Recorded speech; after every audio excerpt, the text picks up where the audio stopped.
श्री स्वामी समर्थ। अनंत कोटी ब्रह्मांड नायक राजाधिराज योगीराज परब्रह्म श्री स्वामी समर्थ महाराजांना कोटी कोटी प्रणाम।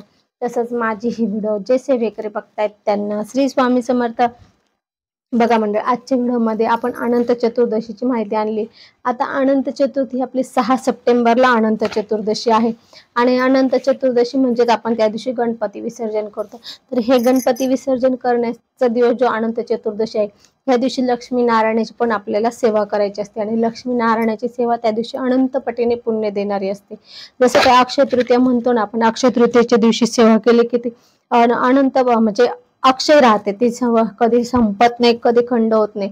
तशीच आपली ही अनंत चतुर्दशीची सेवा, ही सेवा ह्या दिवशी आपण लक्ष्मी नारायणाची सेवा केल्याने आपल्याला अनंत पटीने पुण्य लागत असतं आणि हे पुण्य लवकर संपत नसतं आपलं।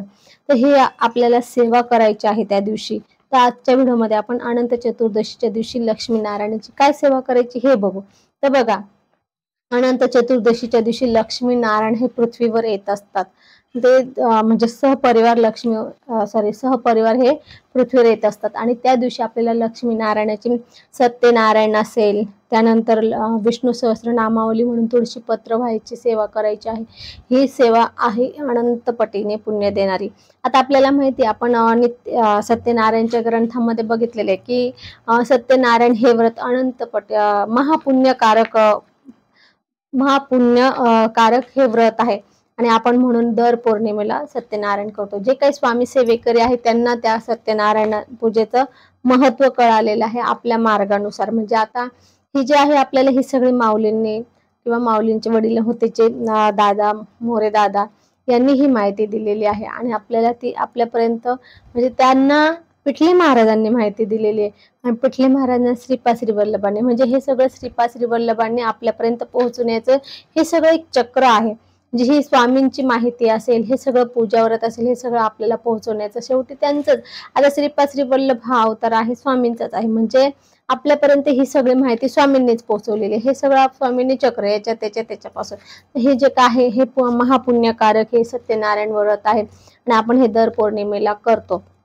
आता दर पौर्णिमेला करतो पण आपण त्या दिवशी ह्यावेळेस म्हणजे पौर्णिमा दुसऱ्या दिवशी आहे पण दर पौर्णिमेला करतो, तर त्याच्या आधी आपल्याला हे करायचं आहे, म्हणजे ह्या दिवशी करायचं आहे अनंत चतुर्दशीच्या दिवशी।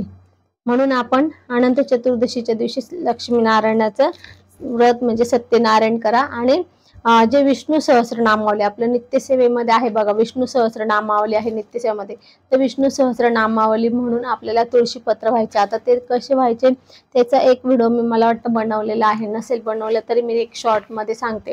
आता सत्यनारायण घरच्या घरी कसा करायचा त्याचा व्हिडिओ आहे, पण विष्णू सहस्रनामावली म्हणून आता आपण 1000 तुळशीपत्र वाहतो। जर खूप तुमच्याकडे तुळशी असेल, खूप असेल, तर तुम्ही त्या 1000 तुळशीचे पानं घ्या, डायरेक्ट असे पानं घ्या। असेल तुमच्याकडे खूप तर, नाही तर ओरबडू नका प्लीज। खूप असेल तर घ्या, नाही तर ओरबडू नका। थोडीशी तुळशी घ्या, 10-15 पानं घेतले तरी चालेल। तसं ते 1000 असतं, परंतु 1000 जर आपण पानं काढले तुळशीचे, आपली सगळी तुळशी ओरबडून जाईल। तर आपल्याला तिची पण काळजी घ्यायची, म्हणून थोडेसे 10-12 पानं घ्या आणि विष्णू सहस्रनामावली आपले नित्यसेवा नाही, विष्णू सहस्रनाम मध्ये आहे। पहिले विष्णू सहस्रनाम स्तोत्र आहे, नंतर विष्णू सहस्रनामावली आहे। मग सुरुवातीच्या नावाला आपले 2-3 तुळशीपत्र व्हायचे, मग हातात धरायचे, मग वाचत जायचं आणि मग नंतर शेवटच्या नावांना 2-3 व्हायचे। असं जरी केलं तरी आपले 1000 तुळशीपत्र वाहण्याचं आपल्याला पुण्य मिळणार आहे। आणि 1000 तुळशीपत्र आपण जेव्हा विष्णू सहस्रनामावली म्हणून वाहतो तर हे महापुण्यकारक आहे। म्हणून सत्यनारायण जेव्हा तुम्ही करत असाल सत्यनारायण झाल्यावर प्रत्येक वेळा तुम्ही विष्णू सहस्रनामावली म्हणून 2 तरी तुळशीपत्र बाळकृष्णाला असेल, नारायणाला असेल, स्वामींना असेल, कोणत्याही देवाला असेल तुम्ही नक्की व्हा।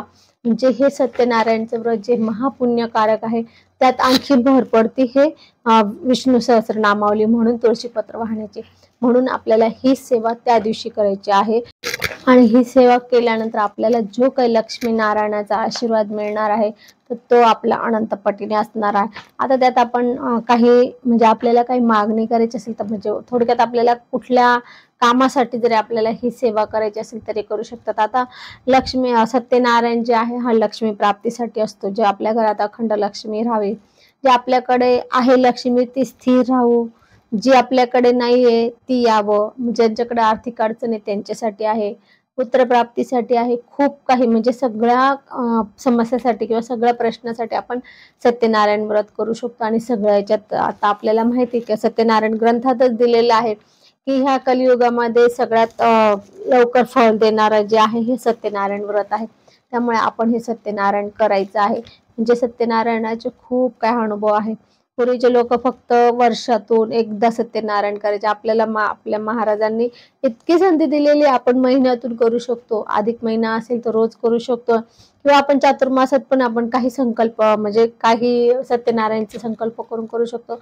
आपल्याला खूप मोठे सेवेची इतकी संधी दिली, माहिती दिली आहे.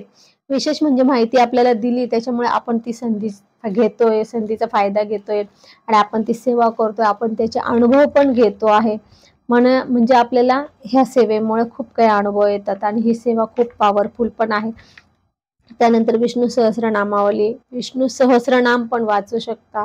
विष्णू सहस्रनाम रात्री आपल्याला बघा, रात्री तुम्ही 12च्या आत विष्णू सहस्रनाम वाचा किंवा 12 वाजता वाचा तरी चालेल. आणि या दिवशी आपल्याला जागरण करायचं असतं, कारण की ते 12 वाजेपर्यंत 12 वाजेपर्यंत कधी पण आपल्या समजा ज्या घरामध्ये विष्णू सहस्रनाम किंवा विष्णू लक्ष्मीनारायणाची सेवा चालू आहे त्या घरामध्ये त्यांचा सूक्ष्म रूपाने नक्की वास असतो त्या दिवशी केलेली सेवेने, म्हणजे लक्ष्मीनारायणाचा. म्हणून आपल्याला त्या दिवशी सेवा अवश्य करायची आहे.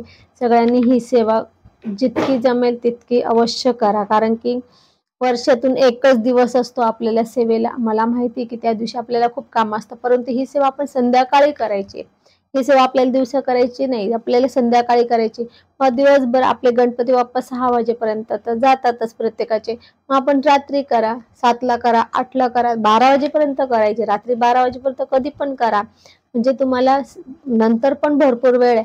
आणि किती वेळ लागतो? 1 तास लागतो. 1 तास आपण काढू शकत नाही का? 1 तासामध्ये आपल्याला इतकं मोठं काही जर मिळणार असेल, इतकं पुण्य मिळणार असेल तर 1 तास आपण काढू शकतो ना.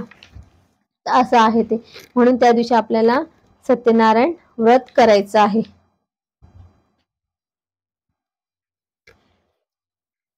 आणि पौर्णिमेचा सत्यनारायण असेल तर तो पण आपण त्याच दिवशी करून घ्या. म्हणजे काय, दुसऱ्या दिवशी मला वाटतं ते ग्रहण आहे, बघावं लागेल ते ग्रहणाचं. खग्रास चंद्रग्रहण दाखवते त्याचं मी बघते, कारण की आपल्याकडे दिसणार आहे की नाही ते बघावं लागेल मला. कॅलेंडरमध्ये तर दाखवतंय, इथे कॅलेंडरमध्ये तर दाखवतंय, पण पंचांगमध्ये बघावं लागेल दिसणार आहे की नाही. तर असेल दिसणार तर मी त्याची व्हिडिओ बनवेल. तर असो, आपल्याला आजच्या व्हिडिओमध्ये हे कळाले लक्ष्मीनारायणाची अनंत चतुर्दशीला काय सेवा करायची आणि का करायची आणि कशी करायची हे आपल्याला आजच्या व्हिडिओमध्ये कळालं आहे. व्हिडिओ अतिशय छोटासा होता परंतु महत्त्वाचा होता. बरेच आता बघा, मला 2-3 कमेंट आले की ताई तुम्ही नाही का, म्हणजे एक जणाने तुम्हाला काय कमेंट केले की म्हणे तुम्ही नाही का तेच गोष्ट सारखी सारखी सांगता व्हिडिओ मोठा करण्यासाठी असं म्हणताय. तर असं असतं, तर व्हिडिओ मोठा करण्यासाठी तेच गोष्ट सारखं सांगावं लागत नाही. गोष्ट त्याच्यासाठी सारखं सांगावं लागतं की ही गोष्ट मी 2दा का सांगते की तुमच्या डोक्यात चांगलं बसावं. तुम्ही व्हिडिओ बघितला एकदा नाही लक्षात आलं की दुसऱ्यांदा लक्षात यावं, म्हणून काही काही वाक्य मी 2दा याच्यासाठी सांगते. जे महत्वाचे आहे ना, जे महत्वाचे आहे ते मी 2दा सांगते, बाकी सगळ्यांनी सांगत जे महत्वाचे ते 2दा सांगते, कारण की ते तुमच्या डोक्यात पक्क बसावं. आणि जो व्यक्ती जो असं कमेंट करतो आहे की बघा, आता मला ते पांढरीच्या काठीवर आहे तर तो 2-4 कमेंट त्याने केलेले आहे, परंतु हे चुकीचं आहे असं कमेंट करणं. का जे लोक स्वामी सेवक आहे ना, ते स्वामींच्या सेवेचा अनुभव घेत आहे, त्यांना केंद्रात काय असतं, कुठे आणि आपल्या मार्गात काय आहे हे सर्व त्यांना माहिती आहे. त्यामुळे ते नाही असे करत कमेंट. जो स्वामी सेवक नाहीये त्याला माहीतच नाही का केंद्रात काय असतं किंवा स्वामींच्या मार्गात काय आहे, स्वामी काय सांगता किंवा स्वामींच्या मार्गात काय आपले प्रश्न सुटतात की काय काय गोष्ट घडतात, काय काय आपल्या हे होतं, तर ते त्याला माहीत नसतं, म्हणून तो अशा कमेंट करतोय. तर जर असा व्यक्ती असेल तर आपण बघून घ्या त्याचे कमेंट, पण अशा कमेंटकडे लक्ष देऊ नका, कारण की तो जर सेवेकर असता तर तो असं करणारच नाही. तर मला माहिती आहे, परंतु हे चुकीचं आहे. याच्यामुळे काय होते, म्हणजे काय होईल होतं नाही अजून, पण काय होईल, जे सेवा करतायत ना, ज्यांचा स्वामीवर विश्वास आहे ना, तर त्यांचा स्वामीवरचा विश्वास कमी होईल असं लोकांचं जर ऐकलं तर. म्हणून आपण त्या अशा काही कमेंटकडे माझे लक्ष देऊ नका, मी सुद्धा देत नाही. परंतु कधी कधी राग येतो की असं नाही पाहिजे, कारण की त्याला काही माहित नाहीये, त्या व्यक्तीला काही माहित नाहीये आणि तो मला सांगतो की हा काय धंदा म्हणे, आता ते काठीचं म्हणे, हा काय धंदा उघडला म्हणे.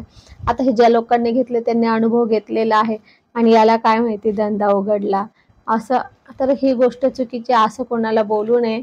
आणि असं मी पण असं व्हिडिओत सांगणार नव्हती, परंतु आता त्याने मला खूपच कमेंट टाकला, एक 5-6 कमेंट बघितल्या मी त्या काठीच्याच व्हिडिओत बघितल्या, ती जुनी व्हिडिओ, परंतु ती व्हिडिओ अजून चालते, लोक बघताय ती व्हिडिओ आणि घेताय, काठी घेताय माझ्याकडनं आणि ते अनुभव पण घेतायत. आता एका ताईने मला अगदी म्हणजे 5-6 दिवसापूर्वीच एक अनुभव सांगितला, ताई मी काठी जशी घेतली ना, तर तशी म्हणे मला माझ्या घरात मलाच असं जाणवायला लागलं की एकदम माझी पॉझिटिव्ह ऊर्जा जाणवायला लागली. आणि माझ्या घरापुढे ना म्हणे एक कुत्रं असायचं, म्हणजे आमच्या घराजवळ एक नाही बोलल्या, आमच्या घराच्या तिथे म्हणजे आमच्या कॉलनीमध्ये खूप कुत्रे म्हणे, खूप कुत्रे, आणि आमच्या घरासमोर इतके कुत्रे भुंकायचे म्हणे, पहिले इतके भुंकायचे म्हणे. तर ते काठी लावल्यापासून म्हणे एक सुद्धा कुत्रं नाही म्हणे आमच्या तिथं भुंकायला, म्हणजे कुत्रंच येत नाही म्हणे. आणि मांजर पण म्हणे नुसतं खालीवर अशी उड्या मारायची म्हणे, मांजर पण खूप त्रास द्यायची, तर ते लावल्यापासून आता ती मांजर पण येत नाही म्हणे. असं त्या ताईने मला फोन करूनच सांगितलं आहे. कदाचित त्यांनी मला मेसेज पण टाकला असेल, तर मी एखादा असेल मला व्हॉट्सअपवर मेसेज, तर मी पुढच्या व्हिडिओमध्ये तो पण टाकेल. म्हणजे ह्या काही गोष्टी अशा नसतात, पण जो अनुभव घेतो त्यालाच माहिती, त्या जो म्हणजे खरा सेवेकरी आहे किंवा ज्याचा देवावर विश्वास आहे त्यालाच अनुभव येतात, बाकीच्यांना ह्या सगळ्या फालतू गोष्टी वाटतात. तर असं आपल्याला त्या गोष्टीवर जास्त बोलायचं नाही. असं आज आपण इथेच थांबू. आजच्या व्हिडिओमध्ये आपण जी काही सेवा ऐकली आहे, जी काही सेवा बघितली आहे, ती नक्की अनंत चतुर्दशीला करा, म्हणजे आपल्याला अनंत पटीने पुण्य लागेल. हीच आपल्याला सेवा करण्यासाठी मी विनंती करते. असं आज आपण इथेच थांबू. झालेली सेवा स्वामींच्या चरणी अर्पण करू. आपल्याला जर माझी ही व्हिडिओ आवडली असेल तर लाईक, शेअर, कमेंट करा. माझ्या चॅनलला सबस्क्राईब करा. श्री स्वामी समर्थ.